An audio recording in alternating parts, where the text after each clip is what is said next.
Hier, on a parlé d'Adam Arishon, l'erreur d'Adam Arishon, et la raison pourquoi Dieu était sévère avec lui, puisque au lieu de reconnaître son erreur, il a blâmé le prochain. Il a mis la responsabilité, c'est ma femme. Et la femme a fait la même chose. Faisons un petit saut en avant de plus d'un millénaire et demi. 1000, pour être précis, plus de 1656 ans plus tard. Et je voudrais tout de suite de quoi je parle. Mais d'abord, remercions Akadosh Baruch Hu. Mizbar le seuil de Rila de Nekoloret. Ivdu Asadene Bissim Rubai le Fana Benan Aduk Adenu Elim Gosano. Lo Nachnam Abitzam Maris Ebe Shor Besed Chatzrois Besila. Hoidu Loi Baruch Shemoy Ki Toiv Adonai Loilam Chazdoi Viadoir Vodoir Emunasoy. Et bien sûr, donnons un peu de tzedaka avec la prière pour nos chers soldats, pour la sécurité d'Am Israël et pour que Dieu nous protège de nos ennemis ainsi que de nos amis. Eh bien, de quoi je parlais? La Torah nous raconte.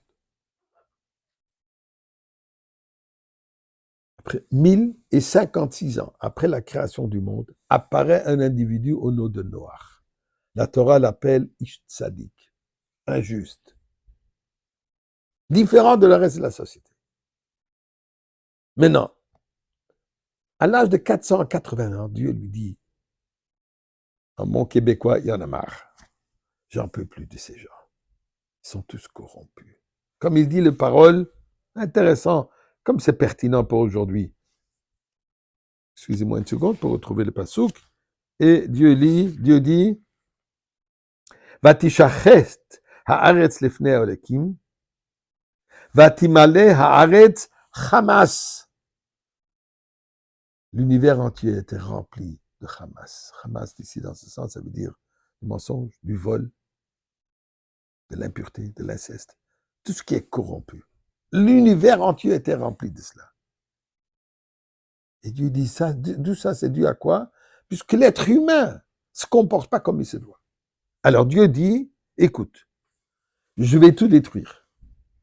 Mais toi et ta famille et un simple de chaque espèce, de tout animal, de toute créature, tu vas te construire une arche, ce qui lui a pris 120 ans, et ensuite, il y aura le déluge.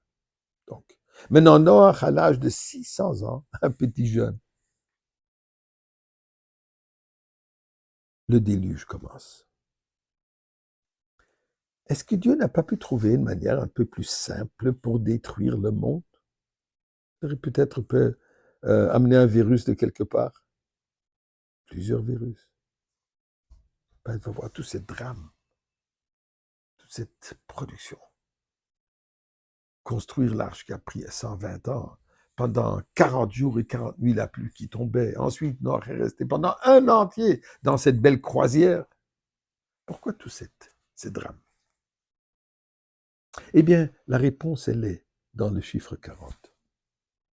Nous savons que pour se purifier, quand une personne est devenue spirituellement impure, homme ou femme, qui ont besoin de se purifier, tahara, la pureté, il faut qu'on s'immerse dans un mikveh. Mikveh, un bain d'eau naturelle.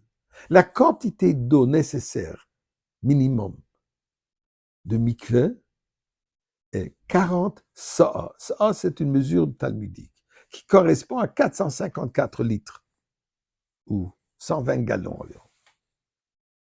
40. 40 jours et nuits de pluie.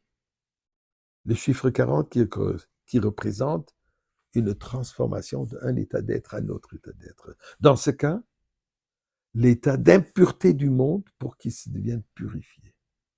C'était pas une question de punition. C'était pas puisque juste destruction, puisque je suis fâché avec eux. Non, il fallait purifier le monde. L'univers entier, l'atmosphère entière est devenue impure due au comportement de l'être humain. Et ceci, c'est le message pour nous, de savoir que quand nous faisons quelque chose qui est interdit, on agit d'une manière impure.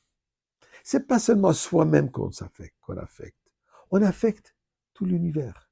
L'air devient impur. Et ça demande une purification. Dans le temps de Maboul, c'était tellement épais, cette impureté, que Dieu dit, il faut complètement le nettoyage, pas à sec. Comme le rabbi précédent a dit un jour, que quand on marche dans la rue et on récite quelques versets de Tehillim, quelques paroles de Torah, on purifie la Avira Olam, on purifie l'air. On transforme cet air qui est corrompu par tout le mal qui existe dans le monde pour le purifier, pour qu'il devienne pur. Ça, c'est ce que la Torah nous raconte ici. Le monde est rempli de Hamas, il faut le purifier. De quelle manière? Amenons la lumière. Amenons plus de paroles de Torah, plus de mitzvot, plus d'actions de bonté, de gentillesse. Ça transforme l'univers en entier. Mais bonne chose, avec tout le bon qu'on a déjà fait. Amène-nous la grande arche.